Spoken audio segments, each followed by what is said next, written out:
Sir तुमचे आडनाव काय? जाधव. जाधव सर आहे किंवा कोरे सर यांनी भरपूर आपल्याला दिलं, कारण कमी वेळेमध्ये जास्त सराव द्यायचा होता. आता तुम्ही बरीचशी प्रशिक्षण घेतले. गेल्या वर्षी आम्ही 4 महिने प्रशिक्षण दिले.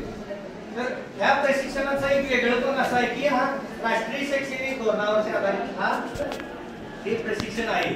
आणि त्यामुळे आपलं सर्वांचं भाग्य आहे की जी पुढील 10 वर्ष आहेत, म्हणजे पुढील आम्ही त्यातून रिटायर होणार आहोत. त्यातले काही मंडळी रिटायर होणार आहेत, पण जी नवीन मंडळी आहेत ज्यांची सेवा जास्त आहे त्यांनी याच्यामध्ये अजून इन्व्हॉल्व होऊन अभ्यास करावा. आम्ही करतोयच. आता मी दररोज काय करतो थोडक्यात सांगतो.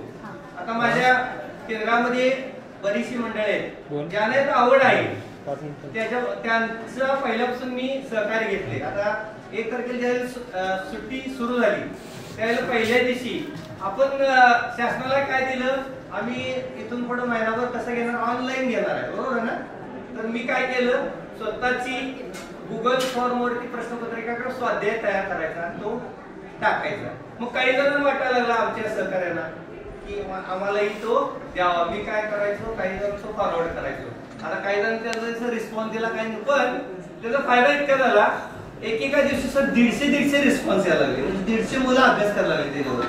अभ्यास म्हणजे काय, त्यांना असं फार मोठा अभ्यास देत होते 10 प्रश्न की जेणेकरून त्या ह्याच्यावरती राहावं आपल्या प्रवाहामध्ये.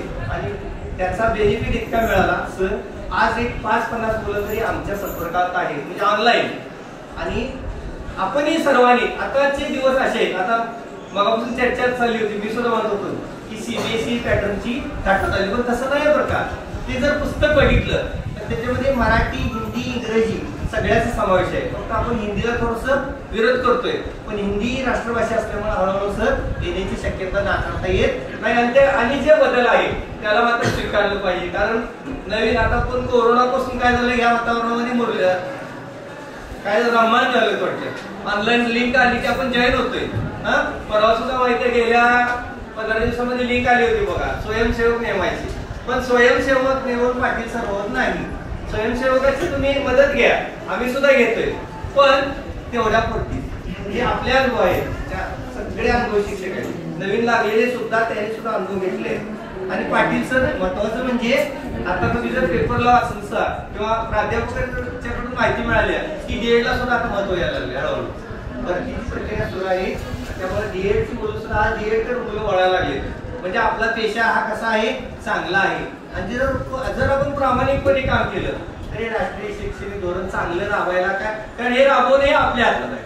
आणि मला आरपीला आपल्या हे वचन द्यायचं आहे की इथून पुढे सर तुम्ही जे दिले ते घेऊन आणि त्याच्यामध्ये थोडीशी भर घालू. आणि तुम्ही सुद्धा छानपैकी माहिती दिली. आता काही वेळेला आमच्या अडचणी असतात, या अडचणी सुद्धा तुम्ही सोडवल्या. तर मे महिन्याची सुट्टी आहे, काही ना, आता मी 2 दिवस आजारी होतो, पण मी कुणाला काय बोललो नाही, मी फक्त शांत बसायचो. प्रत्येक जण म्हणायचं दवा काही गाणं म्हणा, पण माझं मला माहित होतं आज काय होतं, मला ताप वगैरे होतं, त्यामुळे मी काही बोललो नाही. फक्त मला जे जाणवलं पुरेसं ते मी इथं मांडलेलं आहे.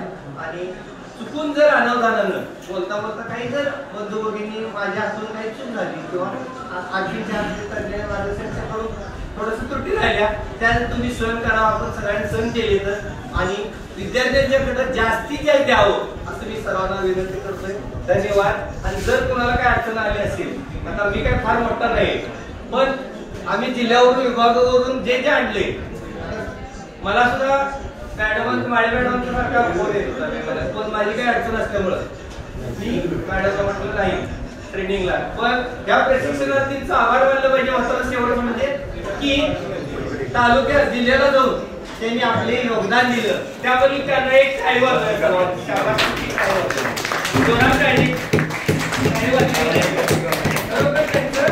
धन्यवाद.